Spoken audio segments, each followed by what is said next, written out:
Director Johnny.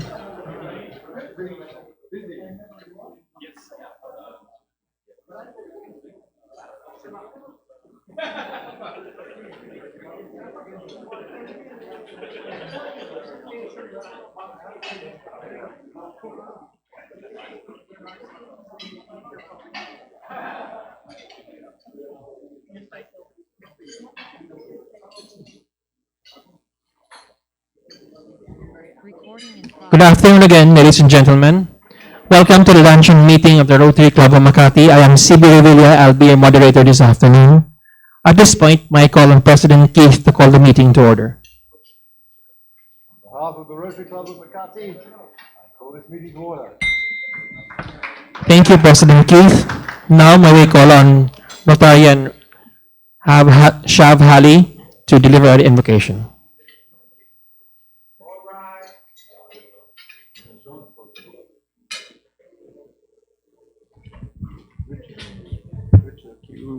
Hello.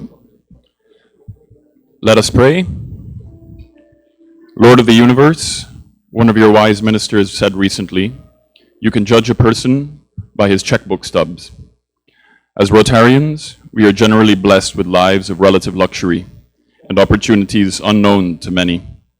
Help us review our checkbooks and indeed the registers of our lives with honesty as we consider our priorities and our opportunity to help others. Open our hearts and our accounts to those in need while still providing us with appropriate fruits of our own labors.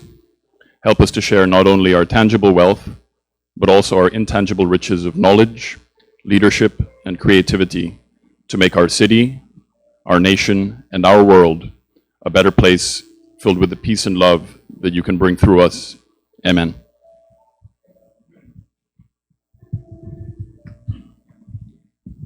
Thank you, Shab. Please remain standing for the Philippine National Anthem, followed by the Rotary hymn.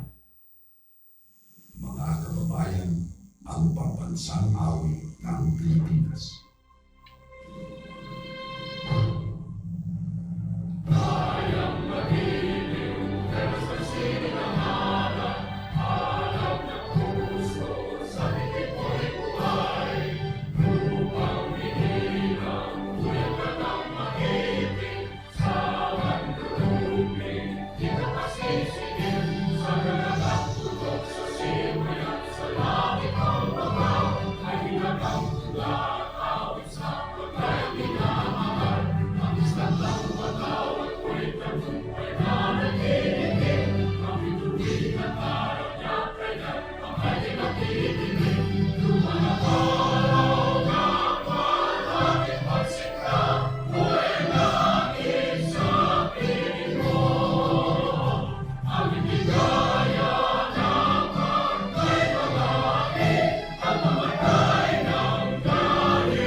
We're the Rotary Club of Makati, and together we stand proud.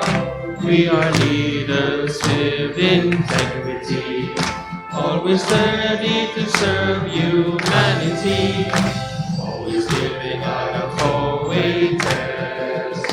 Good and good the peace along the way, giving hope to the world. We're the Rotary Club of Makati, prepared to aid our fellow men, as we Rotarians relate to thee. We believe in the service of ourselves, and this is why we succeed. We're the Rotary Club of Makati, and together we stand proud. We are leaders with integrity, always ready to serve humanity, always giving our always best. We'll do good and peace along the way.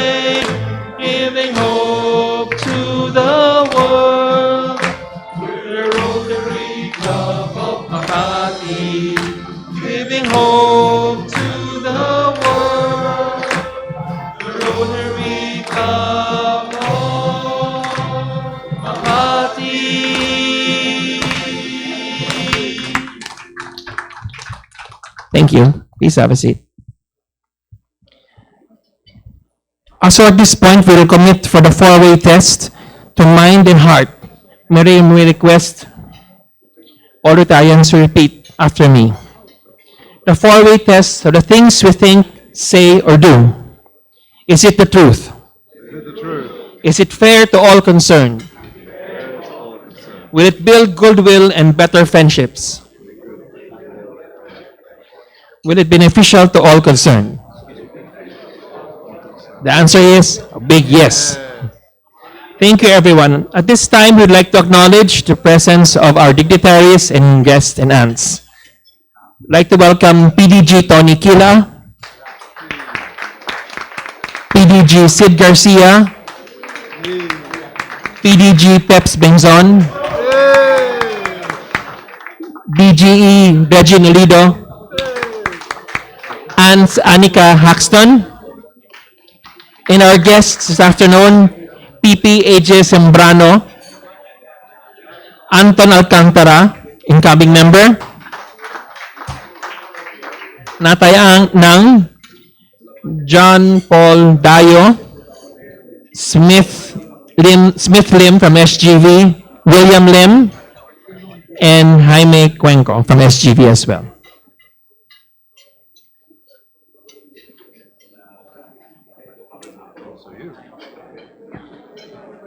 At this point, we shall greet our birthday celebrants and anniversaries for the month of October. So our birthdays for the month of October: James Bosch, October 12. Arman Kataga, October 13. PP Eddie Tan, October 13. Aran Maria Calleja, October 10. Wedding anniversaries, Peter and Jenny Nang, October 8. So may we request PP Louie to serenade, and PP Junjun. PP Junjun.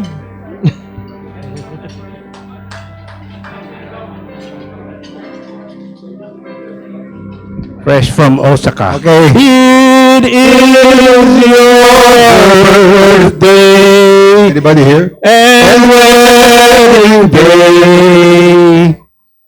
Let's celebrate this important day. We bring you deep in our hearts here a happy birthday and happy wedding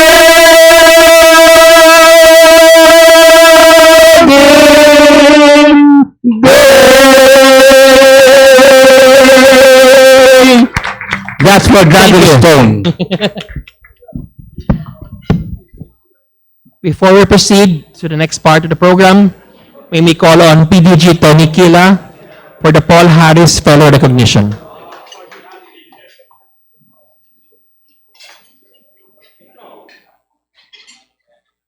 Thank you, CB. May I call on Chiju Varghese to get his first Paul Harris Fellow.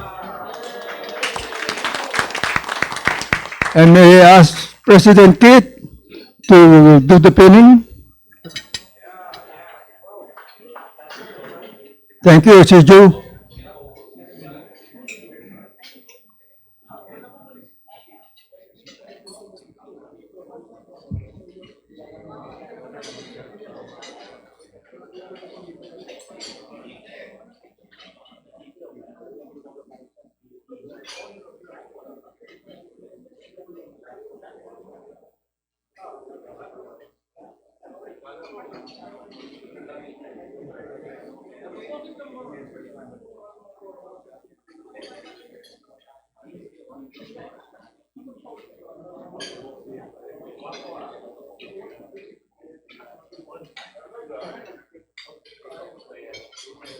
Congratulations, Siju.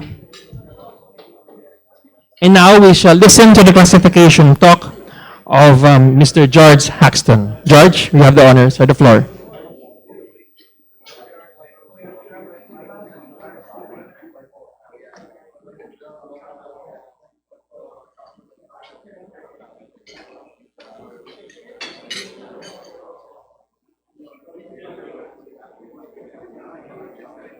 Good afternoon, everyone. All right. So, when I told my wife yesterday that I was going to speak today, she asked me with excitement if she could go to the meeting with me. I said, relax, it's just an introduction. She's very supportive, so she's here today. My My classification as pediatric therapy had nothing to do with the program that I took in university. I took bachelor's in business with a concentration in project management in the United States. It also had nothing to do with my prior career. I was previously involved in managing the facilities of a few Fortune 500 companies in the US, including Facebook and LinkedIn. I was already a facilities manager while I was in college, since I had to send and support myself to college. I was also fortunate enough to work for Concepcion Carrier in their technology department, designing and thinking of concepts for enterprise solutions. Then I was recruited to be a consultant to set up a BPO here in the Philippines. However, we found a common ground with becoming a parent to a little boy who has been diagnosed with autism. We fell victim to multiple therapy schemes, such as the 3-in-1 therapy, the unlicensed therapists, and the very costly therapy centers that treated every patient as a transaction. Out of frustration, we began to do some research, and with that, we met a few licensed individuals in the industry that we consulted as we contemplated on creating a therapy center just so my son can get the treatment that he needs. My fellow Rotarians, we created Mighty Little Ones Therapy and Learning Center just April 15 this year. We wanted to create a center not only for the children, but also for the parents' experience in mind, along with their peace of mind. We wanted to show our passion to the rest of the children and parents, similar to the passion that we have to our child's development. We can ensure that every parent is treated with concern rather than be treated as a transaction, while making it affordable to Filipino families. We also guarantee that every one of our therapists are licensed and undergo continuous training during their time with Mighty Little Ones. Fast forward to today, days short of 6 months from opening. Our team now has 25 members, 150 active students, an upcoming second branch opening, 5 partnerships with various pediatricians, and a product sponsorship with a reputable children's brand. Professionals trust us. Now, more about me. My father hails from Scotland.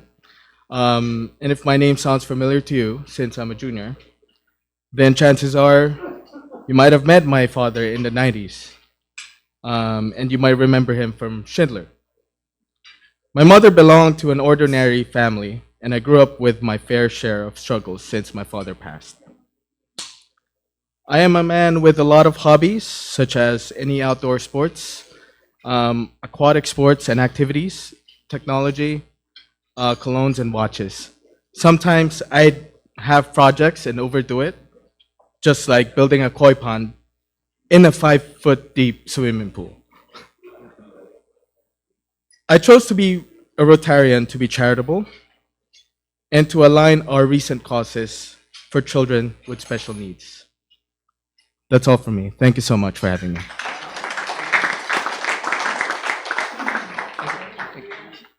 Thank you, George. Very inspiring. In a span of 6 months, he has more than 150 students. George, your center is in BF, right? BF. Your center is in BF. Yes. BF. Yes. Very inspiring. In the span of 6 months, he was able to expand it. So at this point, we'd like to call on President Keith for this President's time.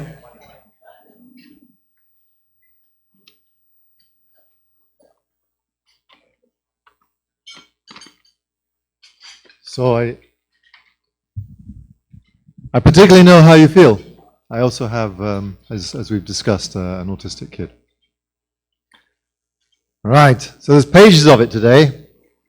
Certainly time flies when you're having fun. And we've been going 25% of the Rotary year. But looking back, as you saw from the video before we started, the first quarter has been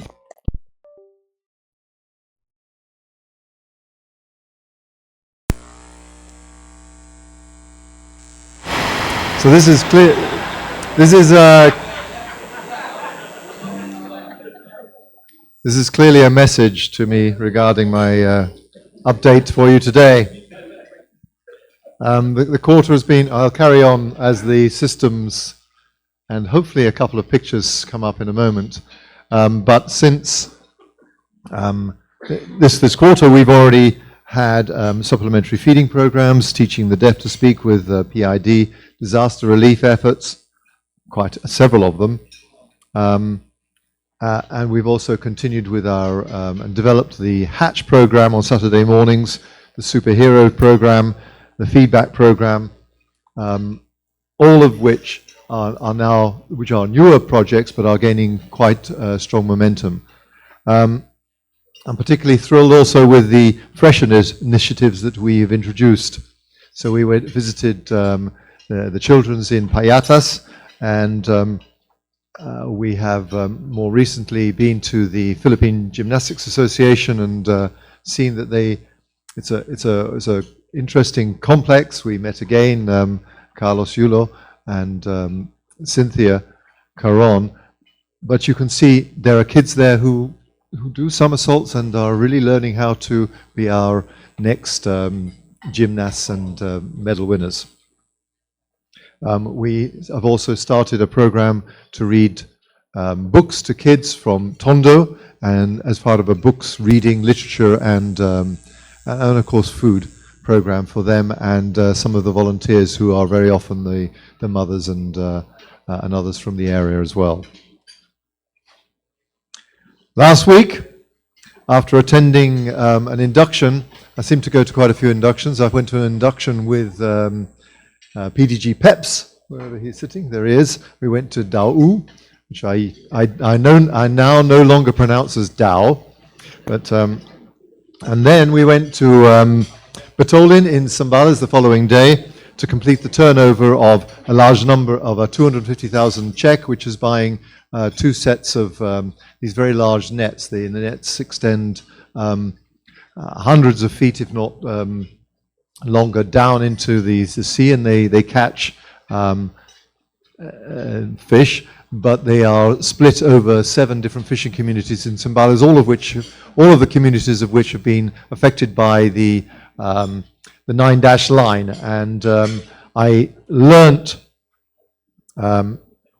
So are we going to play the video?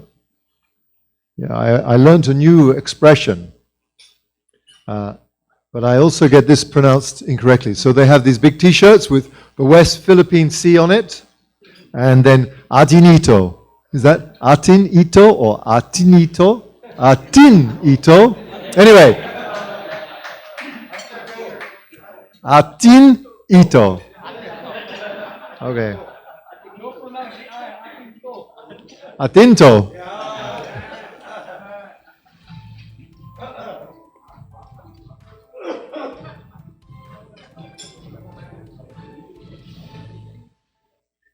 On the first day of October, RCM was led by President Keith Is this the right? on a significant mission to Botolan, Zambales.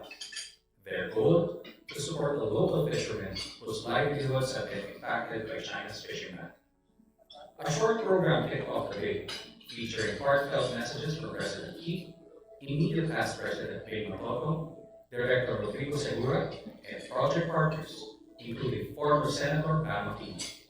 Following the speeches, RC Makati solidified its partnership with the Ateneo Coalition by signing a memorandum of agreement. A ceremonial check of 250,000 pesos was handed over, signifying RC Makati's support for the construction of 2 payos. These floating structures are designed to attract fish, offering local fishermen a sustainable way to improve their catch.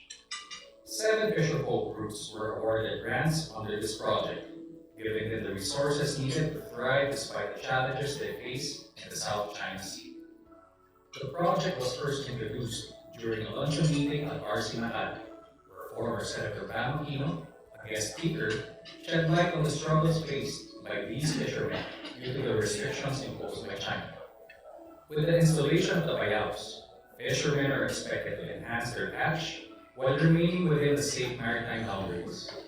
This initiative is just one of many ways RC Makati continues to make a lasting impact on communities, supporting sustainable livelihoods and fostering hope for a better future.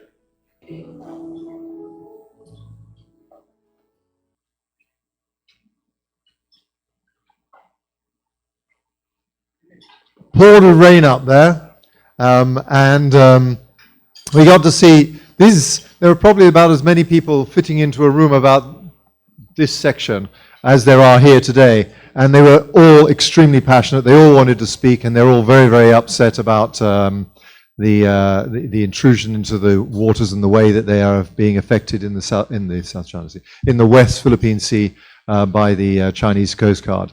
So really felt that it was a very valuable project, and they've got the equipment is stacked up there, and it'll be put into the ocean or the sea in the coming months as the weather allows. So you got some thanks there, but also so PDG PEP's IPP being Director Ribigo, and also Howie. Howie very much was the organizer of the trip up there. So thank you very much. And then of course we have the very special bit which Howie missed, but we kindly got Bing to host us to play golf in Anvaya, and Peps was the winner of the money. He was giving everybody else a lesson, okay, and trying to improve here, and I think really that caused us to hit the ball out of bounds a few times. Anyway.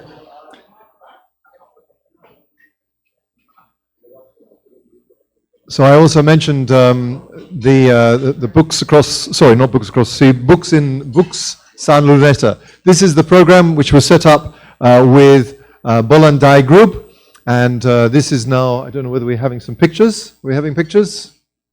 So you'll see some pictures of us with these kids and reading books with these kids. It's a very charming project. Unfortunately, this was also affected by the rain. It was supposed to be a sports day, but we did a bit of sports when the rain finally stopped, which was just badminton.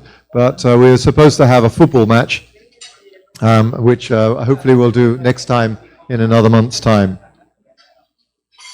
You can then see we then went along to Intramuros. We're not there yet. Yeah, CB is... very good, very good. But did you have the book up the right way, you know, or did you do a George Bush? Yeah.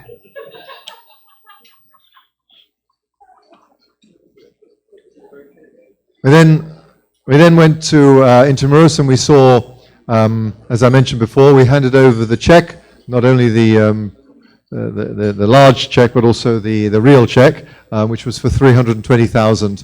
100,000 came directly from the club's resources, but the others, thank you again to the members who donated many numbers of donations which added up to this larger amount. Thank you very much to Rotarian Ronnie for the organization. Thank you. And Director Boy, CB, and Aaron for dedicating their Sunday afternoon to this bit of Rotary service. Looking ahead in this quarter, we have a number of other things to keep us very busy. This coming weekend, we're showing the environmental awareness film at the Sisters of Mary in Silang. This is a movie called A Thousand Forests, and we've talked about it before, and we've had a showing and singing from some of the actors at one of our evening meetings about a month ago. But it will be shown on the 12th, and if you want to go, please sign up. And those of you who like to sing, they will be running they will be taking a movie of the kids singing and dancing and singing a movie called Let's Build a Forest. In the middle of this movie, they wish a couple of Rotarians to sing a short rap, and we will then get ourselves in the movie was the Rotary Club of Makati rappers. So I was thinking that maybe PP Junjun and PP,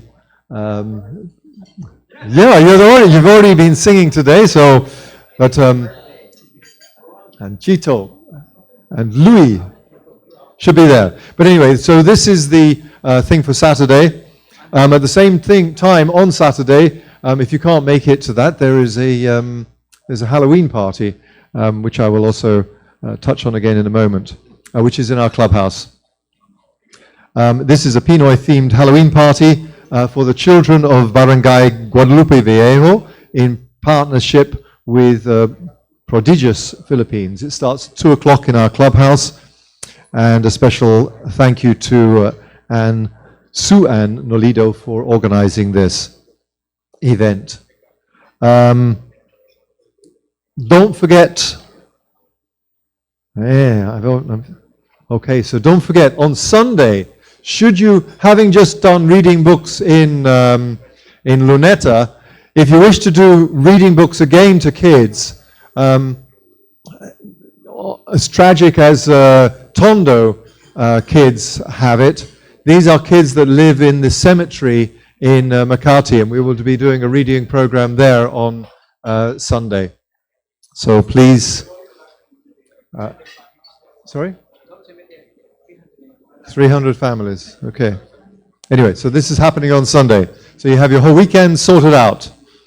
You've got Halloween, you've got singing Let's Build a Forest, and you've got reading to kids. Then the following weekend, we have Oktoberfest on the 18th of October at the RC Makati Clubhouse. So far, we've sold 102 tickets, hopefully a few more this morning, actually. But we're aiming for 300 tickets. So we've got a few more to sell in the next 2 weeks. Please continue to promote this to your family and friends and colleagues, and especially drinking partners, so that we can raise money for Roteo's End Polio Now campaign. I promise to drink beer myself there as your servant leader. Okay. If you're feeling energetic on the 20th, so this is the Friday night, but on the Sunday morning, on the 20th, if you get up at 3:30 in the morning, you can do a run in Muntinlupa, Philinvest Muntinlupa, also to raise money for End Polio Now. I will also run. So how many people are going to join me? Lastly, as we look towards the holidays, which are coming up rather fast, please mark in your calendars the 10th of December, when we're going to be having a classical Christmas with the Philippine Philharmonic Orchestra, produced by Maestro Pipi Eddy. Again, a fundraising event which will raise money for some of our other projects, but particularly also Sisters of Mary again. So, thank you. Sorry? Christmas party is on the 4th, and the district Christmas party is on the 5th. That's why I can't remember. I didn't write it down. I'm sorry. But save the date, the 4th particularly. And this year we've got a very inventive and charismatic chairman of the organizing committee. Howie will be there.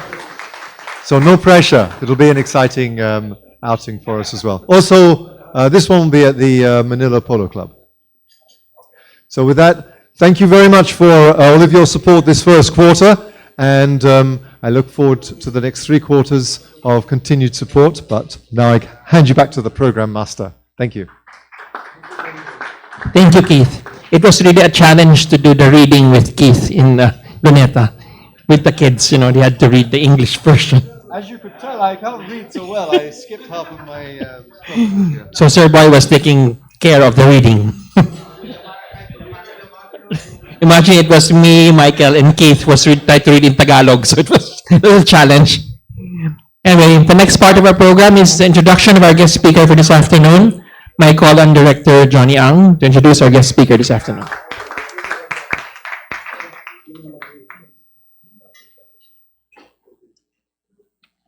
Thank you, Rotarian CB.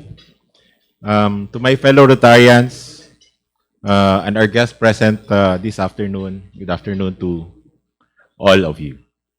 Our speaker this afternoon is not foreign to Rotary, as she herself is a Rotarian and a member of the Rotary Club of Wakwak, District 3800. It is my distinct honor to introduce my fellow partner from SGV and today's guest speaker, Marie Stephanie Tan Hamed, or Stephanie. She will be leading us through analysis of the current economic indicators and outlooks, emerging market trends, and the impact of recent policy changes, both local and other foreign markets. Stephanie is from SGV's strategy and transactions practice and has more than 20 years combined experience in strategy, business valuation, business modeling, due diligence, and audit. She is our competency leader for SGV strategy consulting and infrastructure advisory services. Stephanie is also the leader of SGV government and public sector and economic advisory team of SGV. Under strategy consulting, she has extensive experience in advising clients across various sectors such as consumer products, retail, infrastructure, real estate, healthcare, financial services, and power and utilities, mainly on business strategy. She is also our lead infrastructure advisory partner, where she has extensive experience working with various PPP projects, either as a team lead or project finance specialist or business model review support for various project proponents. Stephanie is a CFA charter holder and a charter valuer and appraiser. She has obtained her executive development program from the Kellogg Business School, Northwestern University, Illinois, and is a graduate of BS Applied Economics and Accountancy from De La Salle University. She is also a CPA and 10th place in the May 2003 CPA board exams. Without further much introduction, please join me in welcoming our speaker this afternoon, Stephanie.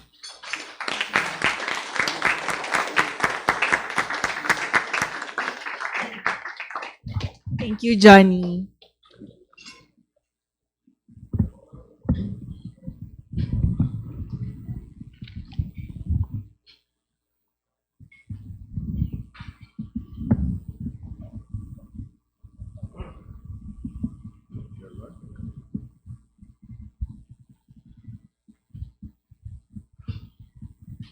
Okay, thank you. All right, good afternoon, President Keith Harrison, PDG Tony Kila, PDG Peps Bengzon, and PDG Sid Garcia, DGE Regina Lido, fellow Rotarians, good afternoon. It's an honor to be invited to share with you a brief or a presentation on our economy, particularly on where we stand or how we perform in the recent quarters or period, and what are our government plans or forecasts for the next 4 years or so by the end of 2028. Okay. So, okay, all right, the presentation is up. So at the risk of saying the obvious, our country is considered an emerging and lower income economy. Our GDP stands at 437.1 billion US dollars.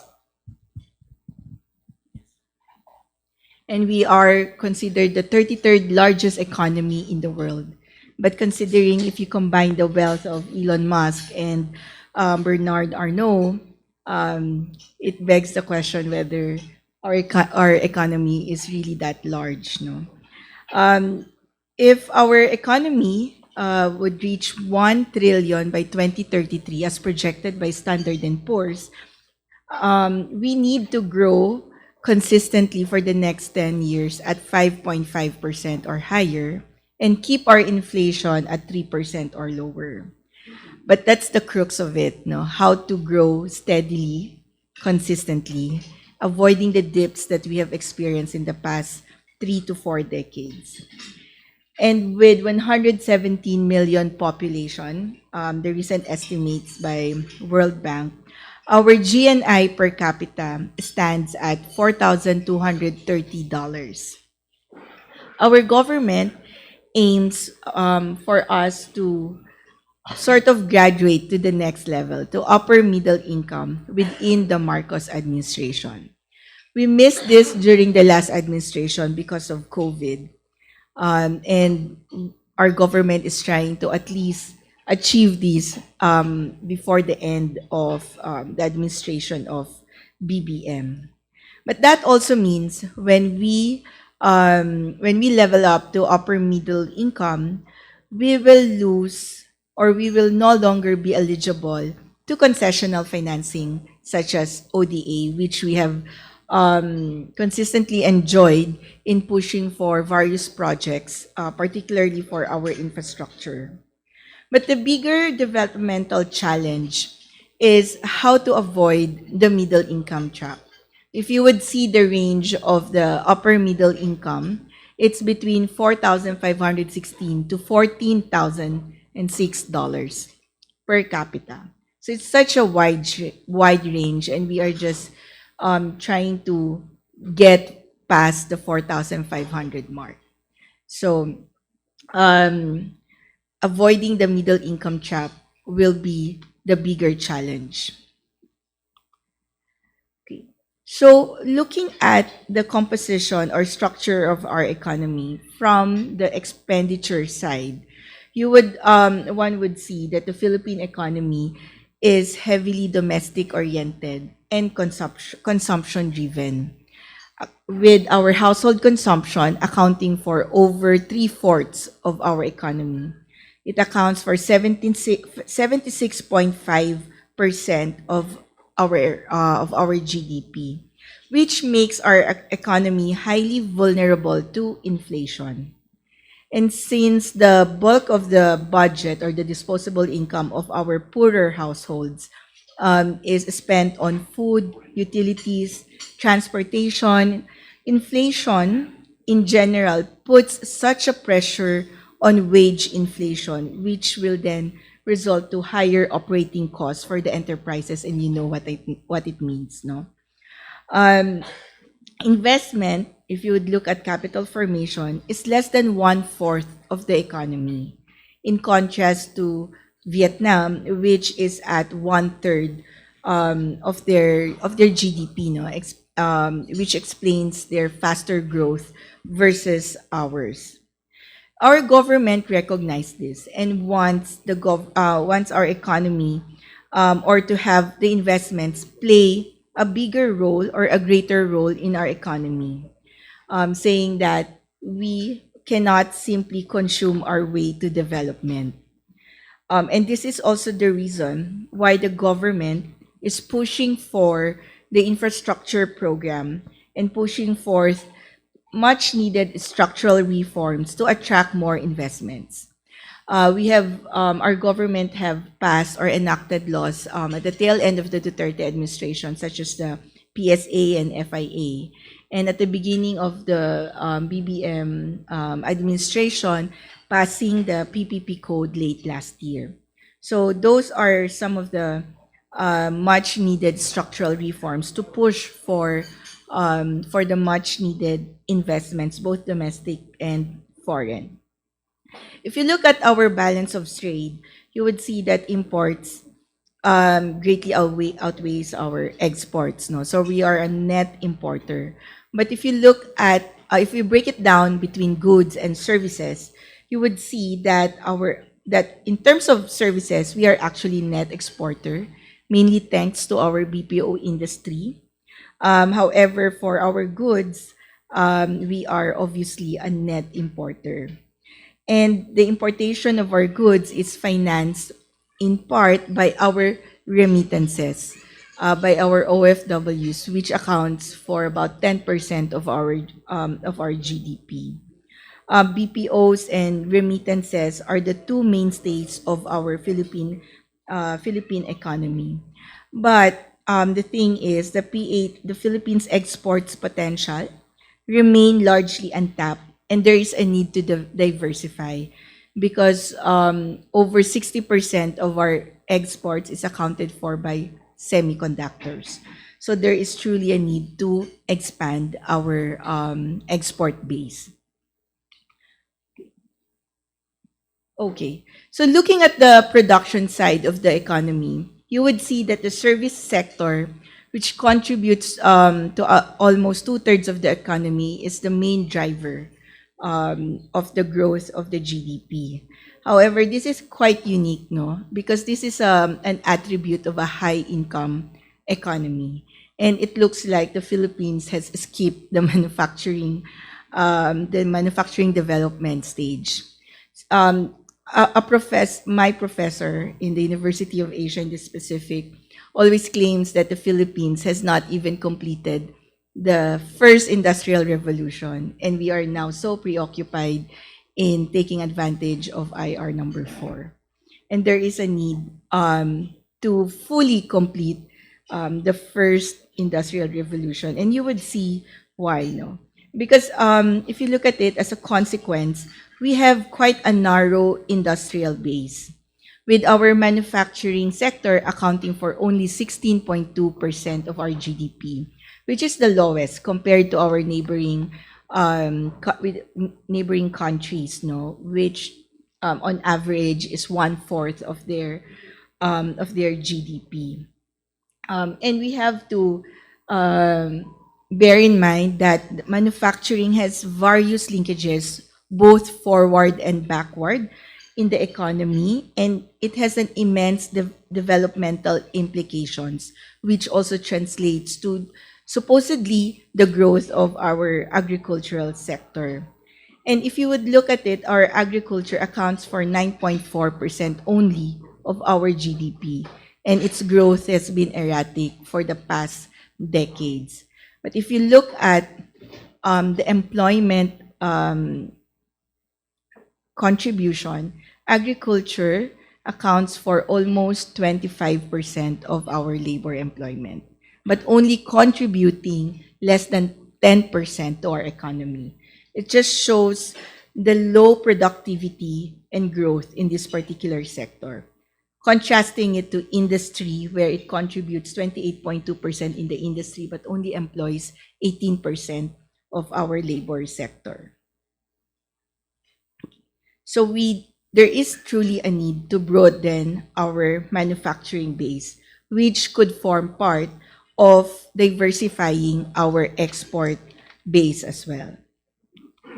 Drilling down to our to the expenditure side of the economy, going back to our consumption and investments.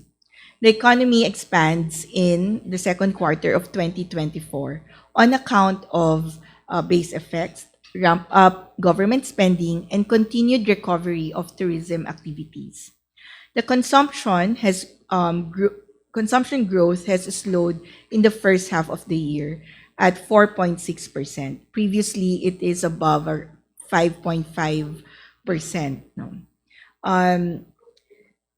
We have had high levels of inflation for the past 3 years, and it is only recently that we've seen that it has come down, with the latest results in September at 1.9%. This slowdown in growth in consumption was compensated for by the government's infrastructure investment. The government catches up on its spending in second quarter, propelling investment growth to 11.5%. Private corporations also continue with their capital investments.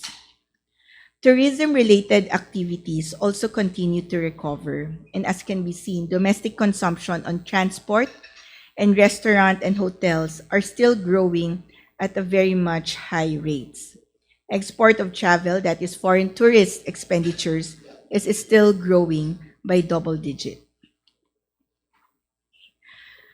Now, drilling on again on the production side, as I've mentioned, services is the one driving our economy. Okay. So if you look at the agriculture, the performance for the second quarter is now at negative 2.3. It is actually only recently that the agriculture sector grew positively. If you can see 0.2, 0.5. Prior to this, it has always been 0 or slightly negative. And now we are back to negative. Right? And this could explain the wild swings of in our food prices. We have low agricultural output. We have growing population at about 1%. So that only means that there's a lot for us, for our economy, to import food. Everything is being imported today. And that exposes us to global shocks. No? Industrial production growth has recovered largely on account of construction activities, but not manufacturing. The manufacturing has been growing by less than that of GDP. So it is growing at a slower rate than our overall economy, which also suggests the need to improve on the quality of our growth. We do want our economy to grow, but also the right sector to grow with it. And because manufacturing has such an immense developmental impact because of its linkages, it's something that we, as a nation, really need to focus on. So it just means that the low growth of manufacturing means that the economic growth may not be redounding to the correct or right certain sectors of the economy, such as those in agriculture. Services, as I've mentioned, has been the driving growth. We still see tourism activities or tourism-related activities is still growing at the double digits, but have started to show some normalization trends. Professional business activities under which the BPO and the BPO is subsumed is also showing or continuously showing strong performance, outpacing the growth of the overall economy. Finance is also growing above GDP. And with the recent policy rate cuts by BSP, we expect that the finance would continue to grow faster than our GDP. Which brings me to my next slide on the monetary policy by BSP. You have seen already the recent report on the inflation. In September, we had only about 1.9%, which is below our target of 2%. No? So inflation, if you recall during the pandemic, BSP has raised its policy rate to as high as 6.5% and kept it there for nearly a year. And because of the inflation trending lower, BSP has recently eased its monetary policy and has cut its policy rate by 25 basis points. And they have also signified their intention to cut some more. However, IMF has cautioned gradualism given still the uncertainties ahead globally. The BSP also cut the reserve requirement for banks, as you would see on the table. HSBC estimates that such reduction in reserve requirement could inject additional 450 billion to the financial system.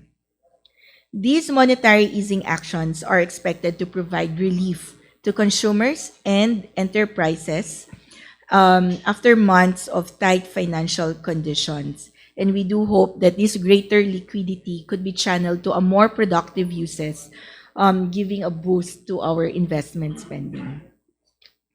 Okay. World Bank issues this report twice a year, no? And based on its report, there's still a global risk, and it remains tilted to the downside despite the possibility of some upside surprises. The World Bank has assessed that that the downward risk is still very present, and with the ongoing tensions in the Middle East and the escalation that we have witnessed in the past few days, particularly over the weekend, shows that there is still some or great uncertainty in the geopolitical space. Last month as well, the Chinese government officially pronounced that the Chinese economy is facing serious challenges ahead and has introduced measures to instill confidence in the economy. Before going to the China, Japan, and the US, let me just quickly go through the commodities market, which also is a strong indication of the investor sentiment and short-term outlook. What you would see on the screen is the copper gold price ratio.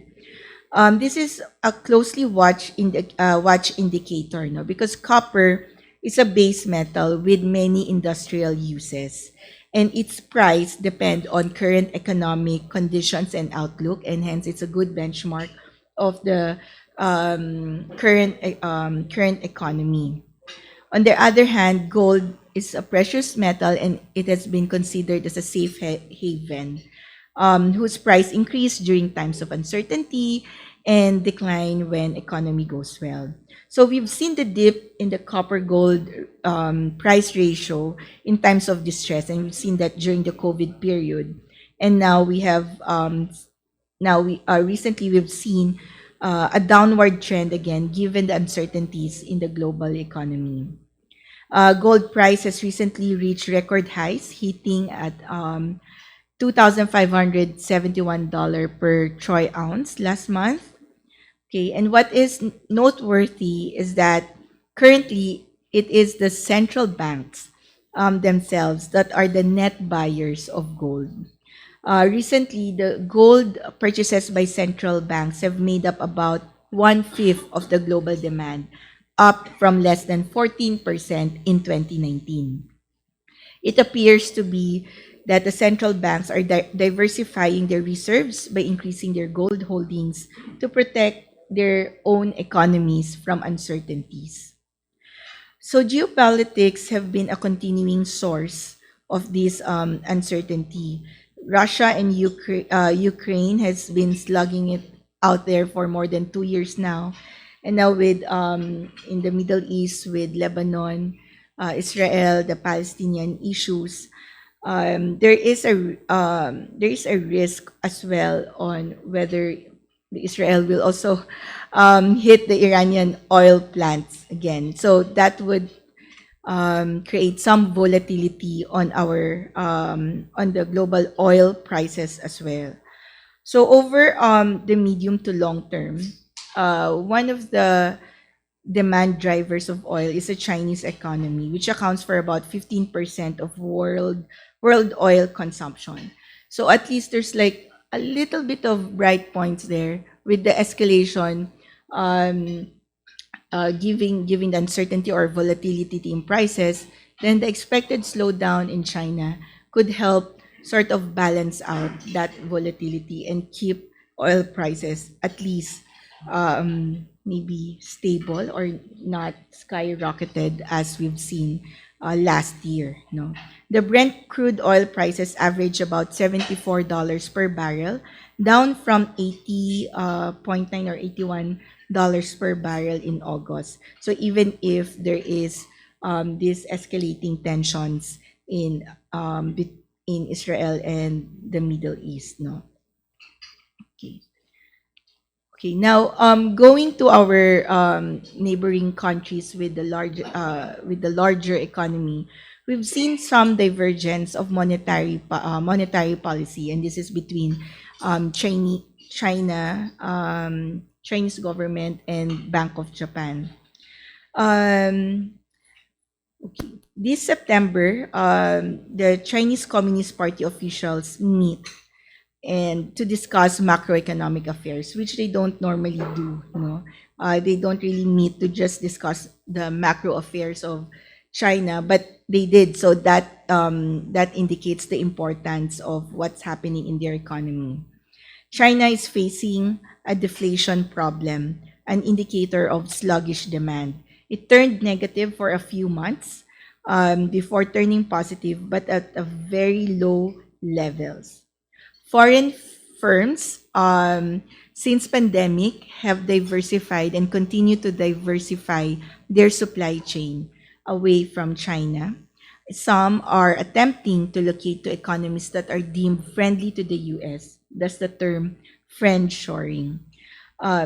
The Chinese economy is also still reeling from the property market crunch, with the names of Evergrande and Country Garden. These are the large property developers in China, which collapsed, no, and making headlines and continue to making headlines in China. According to IMF, property-related activities accounted for as much as 20% of the Chinese GDP through its decades of unprecedented growth.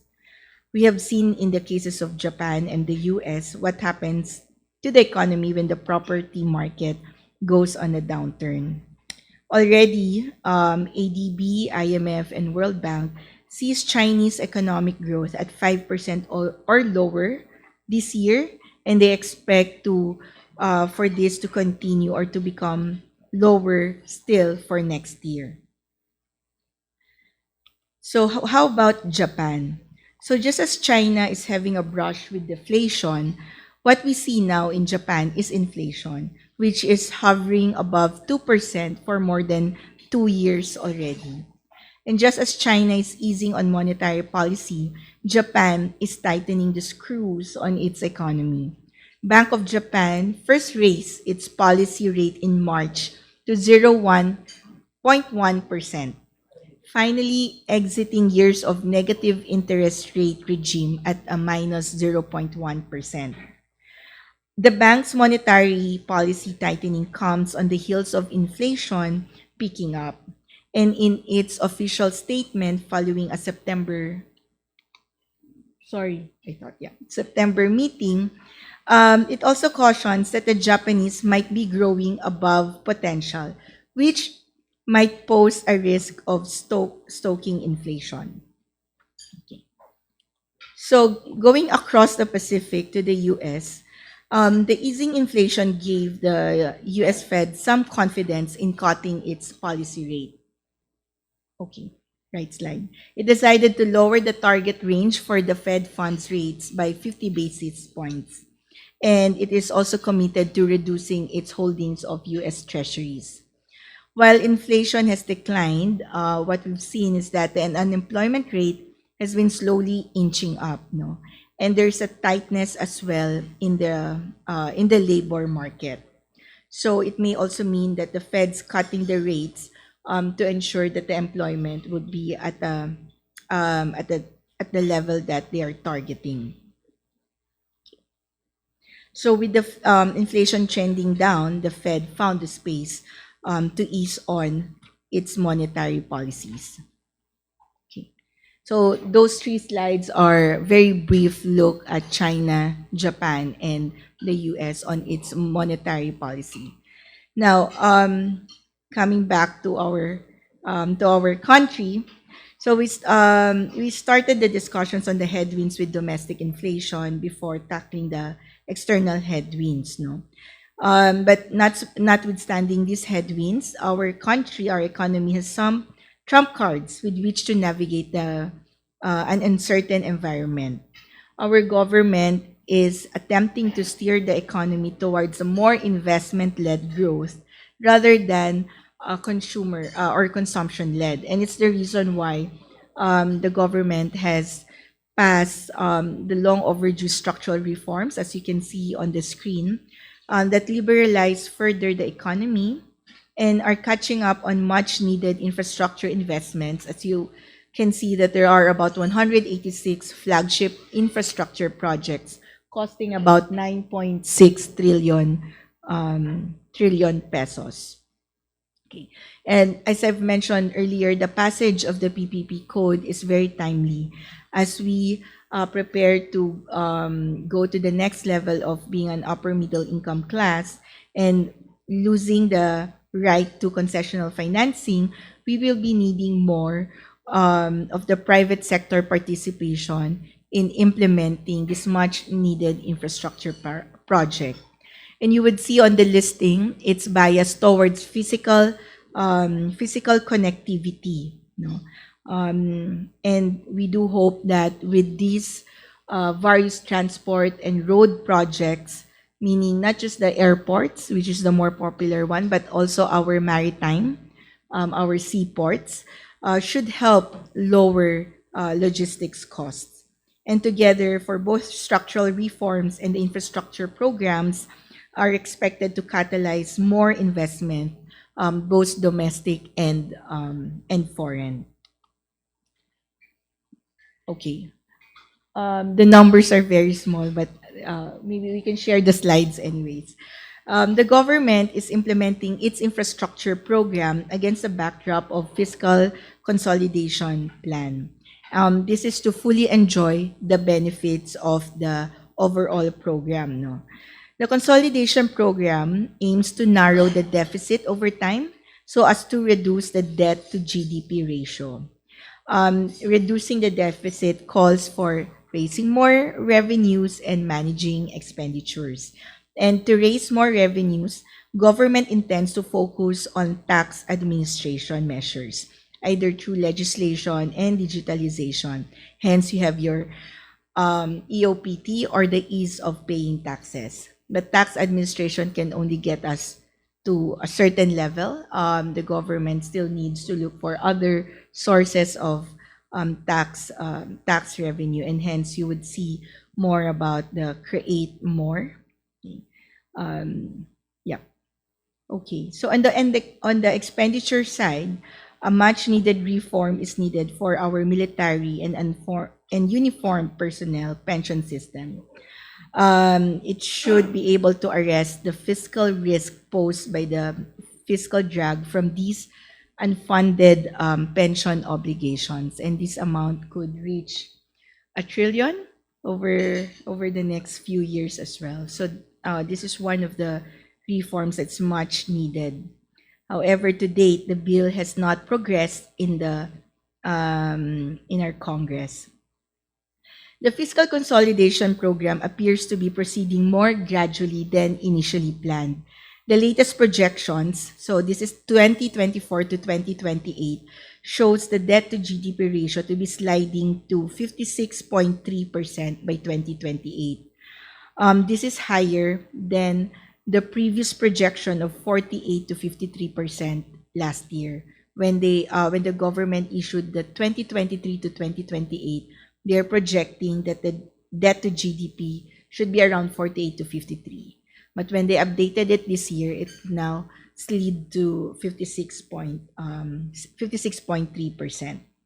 So even as the government takes advantage of the ODA to help finance its infrastructure program, it's still sticking to 80-20 mix of funding or financing mix to bias towards financing domestic sources, and this is to mitigate any foreign exchange risk.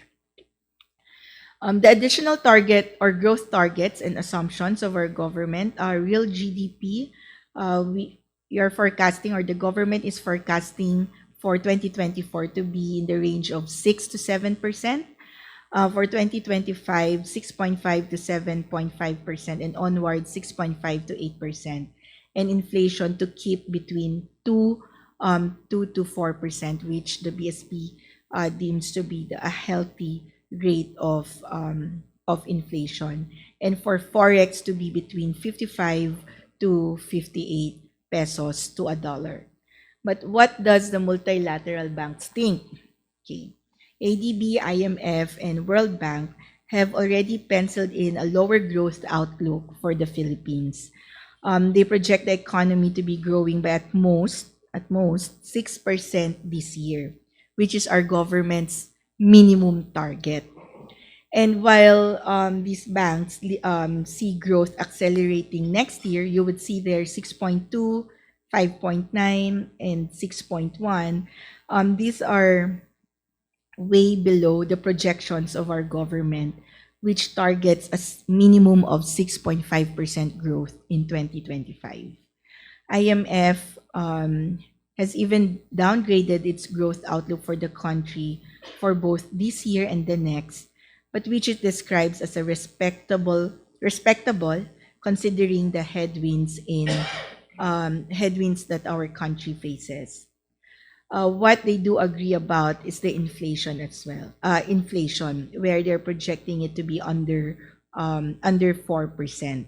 So they see inflation rate in the Philippines as decelerating to within the target this year and will trend even lower next year. So keeping within the band of 2% to 4%. All right. Okay, which brings me to my last slide. Okay, so just presented to you a very brief glance of our economy and some of the forecasts from our government and from and the other multilateral banks. So there's a strong focus to grow our economy through investments rather than consumption. A need to broaden our manufacturing base with the hope that we can diversify or broaden as well our export base, which is quite untapped, no? That could bring our country and our economy to the next level and achieving the upper middle income class. And later on, I hope we're still all alive to a high income economy. Thank you very much.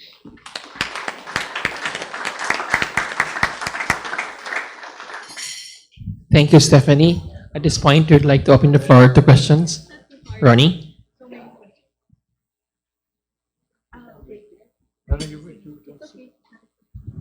Thank you for the wonderful presentation, Stephanie. Excuse me. In your presentation, you mentioned that growth of our manufacturing sector, which currently stands at 16.2% of GDP, is only 4.8%, and growth of agri is actually a negative figure as of Q2 24. There being an investment-led growth policy of the government, what do you think should be done in order to encourage more investment into manufacturing and agri, considering that the growth is dismal compared to the growth of the services sector? Yeah. It's a loaded question. It's a difficult question to answer as well. So one is on policies, right? So the laws that are currently being enacted. The government is also listening to investors as well on what will make Philippines attractive. You know? So that would include our the taxes. Secondly, our electricity, and I must say our bureaucracy as well, the ease of doing business in the Philippines. So those have to be improved to attract FDIs and venture more towards manufacturing. Okay. Yep. Considering that these measures that you are mentioning now is something that is rather difficult to achieve because of political considerations, what do you think about the common thinking of the Filipinos that a strong peso equals a strong republic? Because if you look at our trade deficit, which was not part of your presentation, we have a huge trade deficit. Yes, correct. Exactly. And we are only surviving as a nation because we have a strong OFW remittance and BPO sector.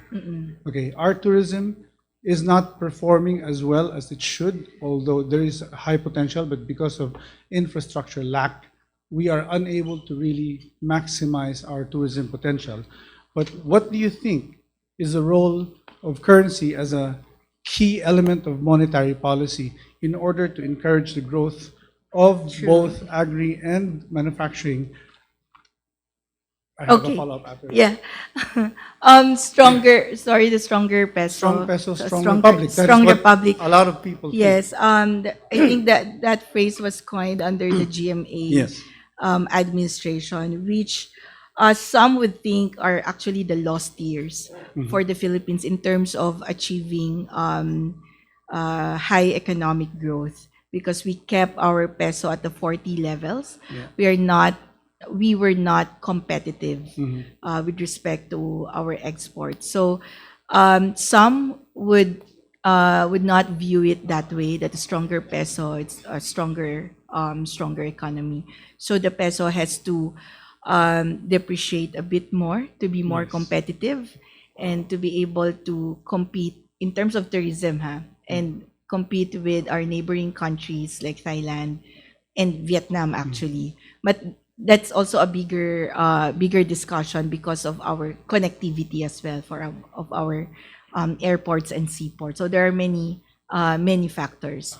But a strong currency, strong economy does not always align. Yeah, that's. I actually am of the same thinking, because in order for us to address the huge trade deficit, we have to, I think, don't you think we have to get into an import substitution strategy where we need to encourage manufacturing, not just to look at exports, but rather to manufacture and replace imported goods with locally manufactured goods. And even in the agricultural sector, if you think about it, we're importing fish, we're importing vegetables, we are an agricultural economy. Yes. We have to be competitive enough so that we can also supply our current demand as well, plus exports. Which means we need to make imports more expensive. Yes. by addressing the currency. Thank you very much. One way, yes. Thank you, Sir Bitoy. You have a...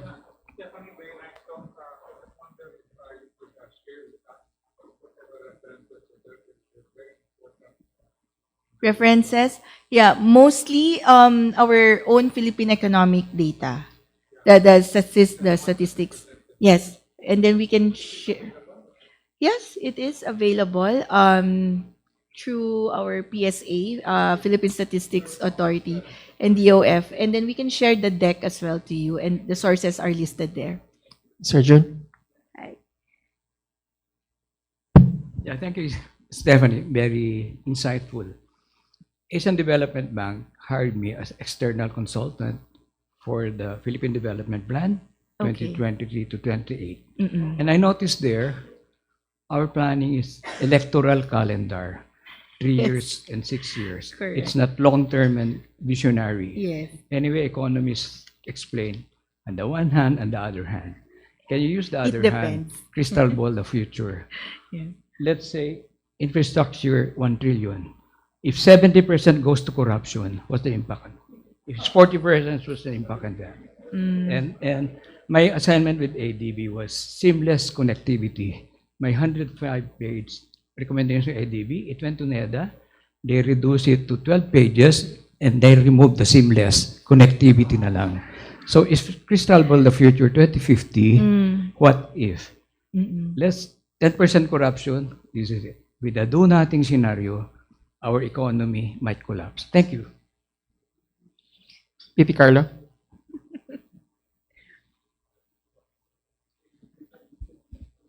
Hi, good afternoon, Carlo Rufino. I just want to ask about your presentation on the small and medium enterprise. I think I'd like to know, I know SME is still a large portion, right, of our economy, and I'm wondering how do we filter in the loans and the access to capital to the SMEs, because it seems like the big corporations again are monopolizing the Actually, I have a presentation about that this morning.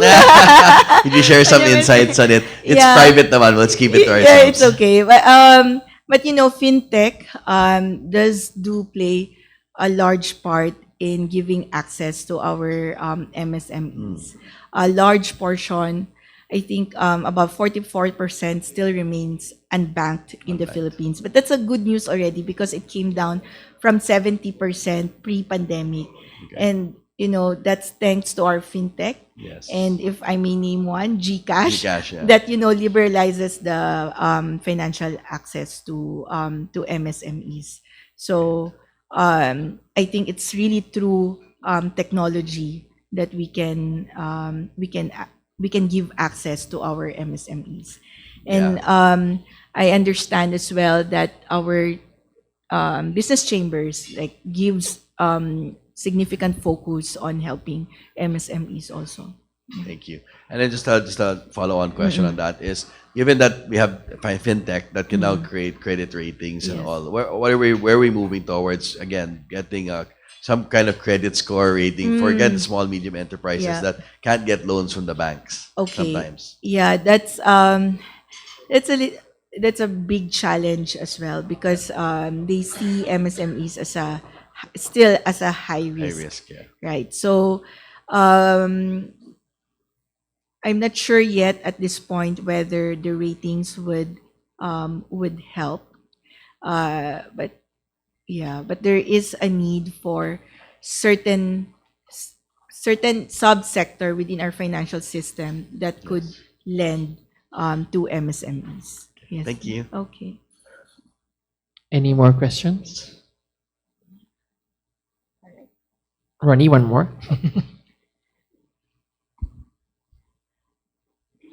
Stephanie, regarding the 80-20 mix policy of the government, how do you think will this be successful considering the certain policies of government that actually hinders investments, especially with the presence of the there's this office under, I forgot the name. There's this office under the DOF that was which was created during under the CREATE law, the FIRB. The fiscal incentive. The Fiscal Incentive Regulatory Board. Yeah. FIRB's presence is actually hindering a lot of the approvals Correct. Of investments, of proposed investment activities. And considering that the government is correct in saying that 80-20 should be the policy, knowing that the Philippines has 13 trillion in savings that is just sleeping in the banks.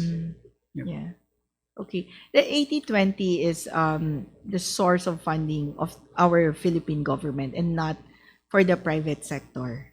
So just to be clear, that's the Philippines. So when they issue treasury to borrow, it's a Philippine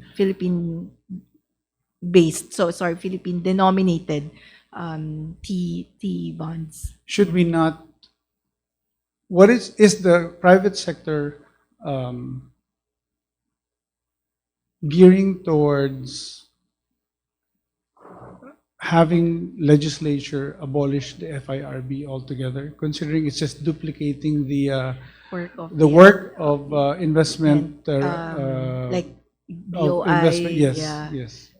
I do.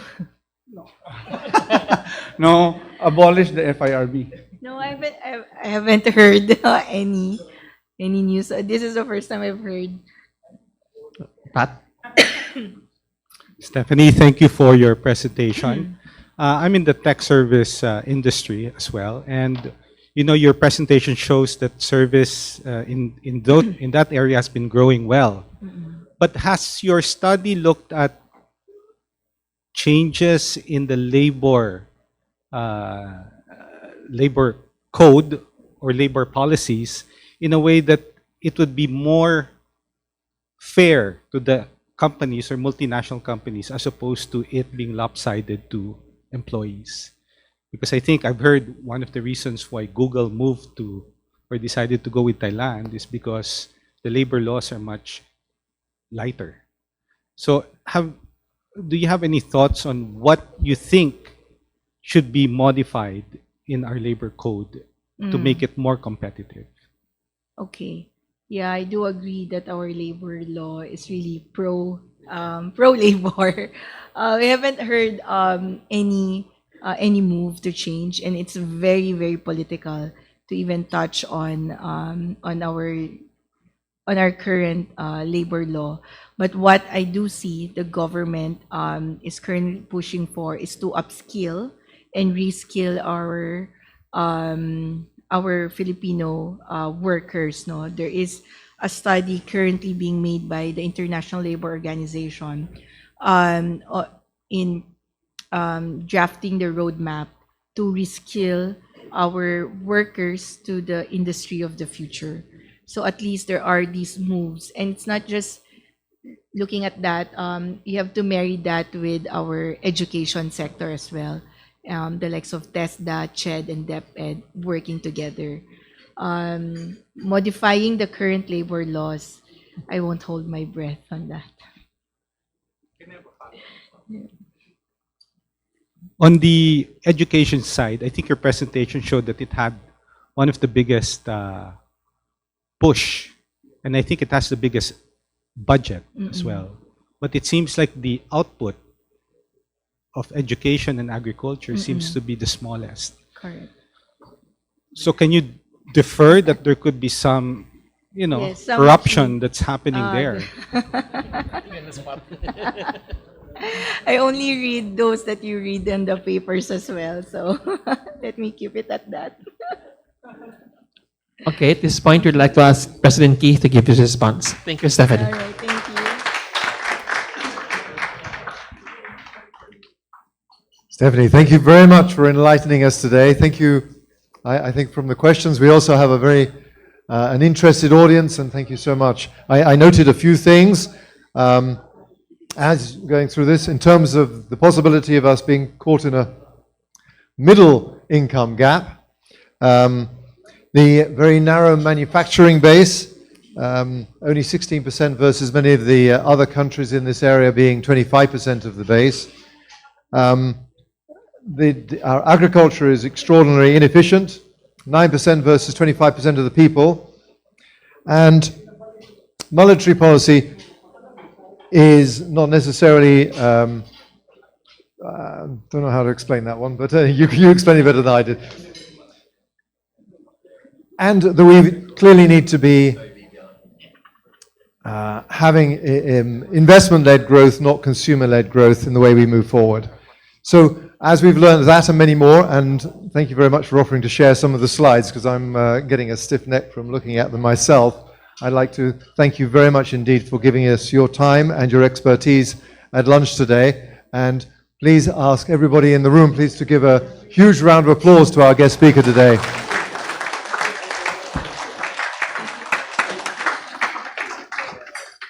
I'm going to have a couple of gifts, and then we're going to take some photographs after I've banged the gong. Sorry? Okay. The first thing we're going to do is provide you with a plaque of appreciation. The plaque of appreciation, I'm going to tell you about it because it's the plaque but we appreciate your speech, first of all, your talk. The plaque of appreciation. This plaque is part of a project that we have to do reef buds. We have a reef bud program to reinvigorate reefs in Novacan, in Ilocos Sur, and also down in Batangas. And when we put the next bunch of reef buds down, we always put the name of the donor, and we're going to put one in your name down there. So you're going to be inspiring the fish to swim faster in that area. So this is for you. And also, to keep you amused while thinking about the fish, we're going to present you with our coffee table book presenting the 55 years so far. We'll get another book soon that our club has been and the history of the club. So thank you very much indeed for today. And bye.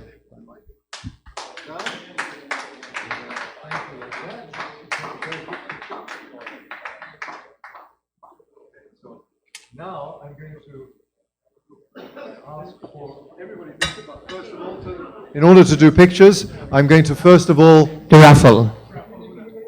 Oh, my goodness. We're going to do a raffle.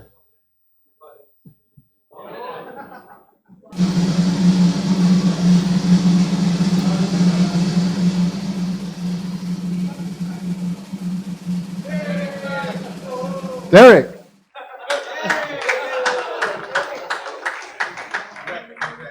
Congratulations, Derek. Okay, and with that, I'd like to please, I'd like to announce the meeting adjourned, and then we'll take photographs.